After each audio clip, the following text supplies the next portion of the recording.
নিজের থেকে দল থেকে 8 থেকে 10টা ক্যাম্প থেকে যেগুলো মানুষের সুবিধা দেখা হয়েছে এবং এই প্রকল্প কৃষির যে প্রচণ্ড জলের চাহিদা, এই জলের চাহিদা আমরা 50,000 জল সেটা সাধারণ মানুষের বেশি মনে হচ্ছে।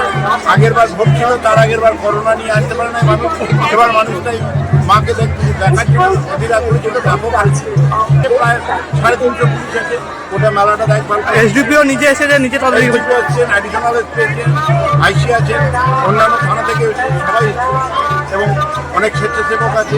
আমরা কোনো অসুবিধা সতীপীঠের এক পীঠ, 51 পীঠের এক পীঠ। যখন দক্ষ রাজা যখন মহাদেবকে অপমান করলেন আর সেই সময় সতী দেহত্যাগ করলেন, সেই বিষ্ণু চক্রের খণ্ড বিখণ্ড হয়ে আর 51 জায়গায় সেই পণ্য।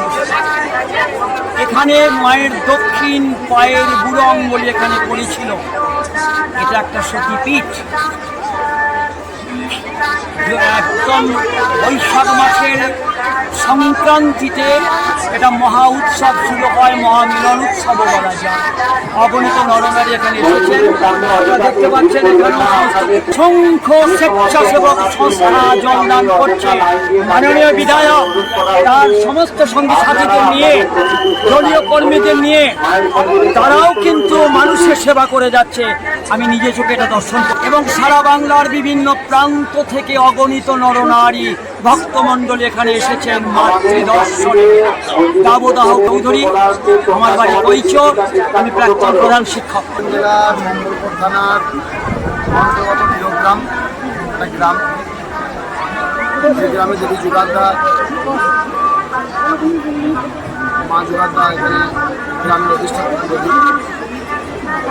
বৈশাখী সংক্রান্তিতে এখানে মায়ের মহাপুজো হয়। মহাপুজো থেকে ভোর 4টের সময় মাকে দিকে থেকে তুলে উত্থান মন্দির বলে একটা মন্দির আছে, সেই মন্দিরে মাকে রেখে দিয়ে এবং দর্শনার্থীকে বছরে বিশেষ 7টা দিন আছে, আজ বাদে বিশেষ 6টা দিন। সন্ধ্যে 6টার সময় উঠবে, রাত 1টা পর্যন্ত। আর এখন আর মায়ের সংশ্লিষ্ট যে সমস্ত তত্ত্ব সামন্ত মায়ের এখানে বুড়াঙ্গন আপনার প্রতি বছর আমরা এত প্রচার ছিল না। এখন সোশ্যাল মিডিয়া নানান রকম ভাবে সাংবাদিকদের প্রচেষ্টায় প্রচার একটা হয়েছে। আমার নাম বাড়ি